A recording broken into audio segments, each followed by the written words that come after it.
Hi Mustangs, welcome to this Tuesday's edition of the Daily Update. I'm Lauren Rangel. Let's get to the news. The trial of a former Minnesota police officer charged with murdering George Floyd moves into its second day. That story tops today's Mustang Minute. So far, 7 witnesses have testified in the trial of former Minnesota police officer Derek Chauvin. Chauvin faces charges in the murder of George Floyd last year. 5 of the witnesses were not shown on camera because they were minors at the time of Floyd's death. One witness, who is a mixed martial arts fighter, was able to continue his testimony Tuesday after technical issues interrupted his statements Monday.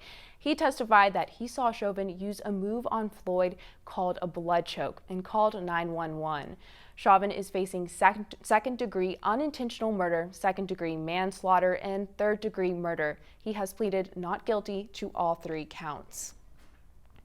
We're learning more on how COVID-19 originated. A study by the World Health Organization found evidence that supports the idea that COVID-19 was most likely spread from bats to humans. While this theory is not new, researchers have gathered new reasoning behind their conclusions. Understanding the origins of the virus could help scientists better prevent future pandemics. The report is extremely sensitive to China because the country does not want any suggestions that it is to blame for the pandemic. The wait to get a COVID-19 vaccine is almost over for millions of Americans.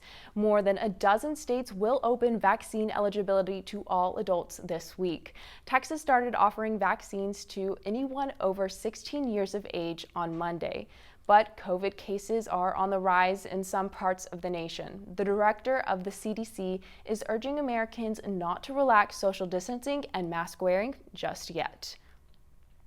Congregants of Jewish temples hit a whole year of observing holidays over Zoom, and that doesn't seem to be changing anytime soon. SMU-TV's Erica Newberg takes us to the largest synagogue in the South, where she has the story. It's been quiet on the grounds of Temple Emmanuel, a place usually full of life and celebration, but for the past year, the celebration has moved online. We have a live stream on our website.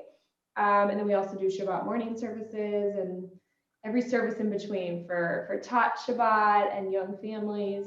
Everything has switched to online. It really does seem that everything has moved online, even family gatherings. My family has been doing group FaceTime calls every week on Friday, and we'll light the candles and say the prayers for Shabbat. Most synagogues have adopted a live stream prayer ritual, broadcasting Shabbat services every weekend. During the pandemic, I haven't been celebrating as many Jewish holidays as I would like. I did have Seder with my parents during lockdown last year.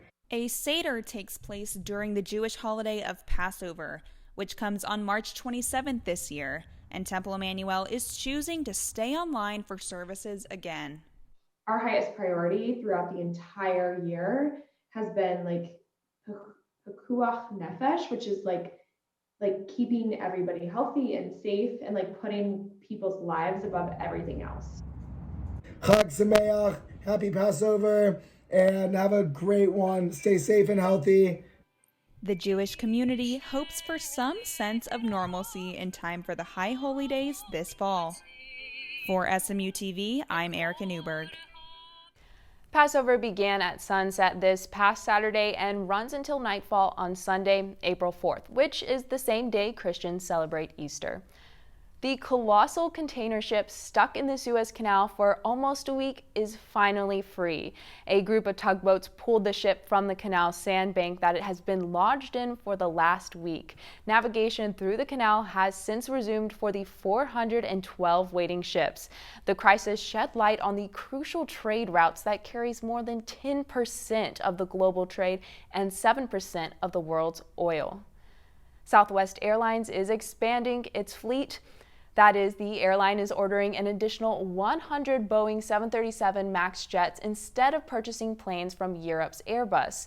The Dallas-based airline is expected to receive the first 30 planes as early as next year. If Southwest decided to go with Airbus, it would have been a huge loss for Boeing, as the airline is the company's biggest customer. The new MAX 7s will eventually replace the 143-seat Boeing 737 and will provide better fuel mileage. And that's your Mustang Minute.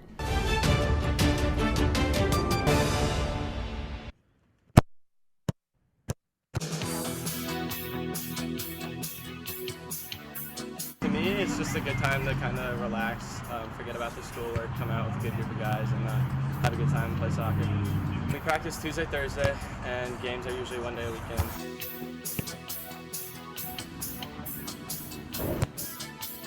We are officially 8-0-0, so we've won all of our games. We've had a really good season, so really happy about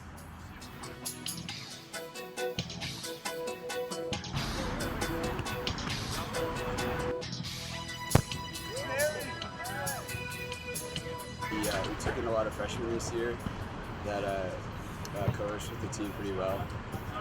So I think we have a good chemistry. I feel like you guys have a lot of fun out here. For more information about SMU Men's Club Soccer, visit their webpage.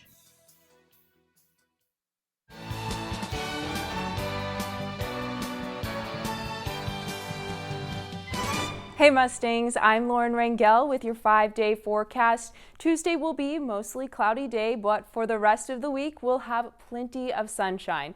Tuesday's high will be in the mid-70s with lows in the lower 50s. We'll start to see peaks of sunshine on Wednesday, but it will be much cooler. Highs will be in the low to mid-60s and lows around 40 degrees. Get your sunglasses ready for Thursday as we will see blue sunny skies with highs nearing 70 and lows in the mid-40s. The sun is here to stay on Friday. Highs will be in the upper 60s with lows nearing 50. Saturday there will be a mix of sunshine and clouds. The highs will be in the upper 60s with lows in the mid-50s. The Texas spring weather finally seems to be here, Mustangs, so get out there and enjoy it. That's your 5-day weather forecast. I'm Lauren Rangel.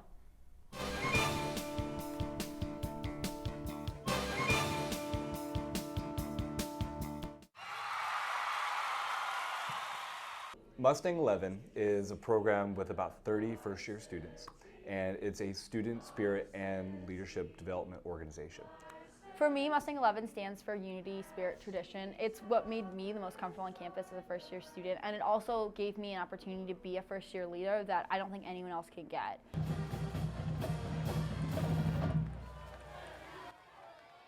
I decided to join Mustang 11 because my corral leader, Jack Murphy, encouraged me to. And I'm a very spirited person, and I love SMU, and I wanted to do all I could to contribute to school spirit here. Students can choose to paint up before, they can choose to wear crazy costumes, but whatever they do, they're going to be running onto the football field, they're going to be leading SMU in the student section, and they're all going to be having a really fun time doing it.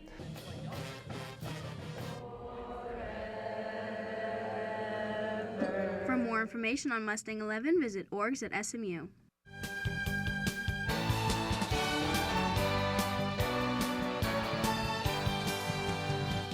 The sun is shining and flowers are blooming across the country, including in Washington, D.C. The nation's capital recently kicked off its annual Cherry Blossom Festival, which shows off these beautiful trees in full bloom. This year, you can experience the festival and the blossoms all the way from Texas with the Bloom Cam, which broadcasts the festival and trees live from D.C. The festival lasts through April 11th, and you can watch the Bloom Cam by going to nationalcherryblossompfestival.org/bloom. Well, that's all we have for you, Mustangs. Remember, you can find us on Facebook at facebook.com/SMU Television and follow us on Twitter at SMU-TV. If you have any story ideas, shoot us an email, smutv@smu.edu. Thanks for watching this Tuesday's edition of the Daily Update. Tune in Wednesday for Real Talk with Martha Mills. Until then, have a great day and pony up.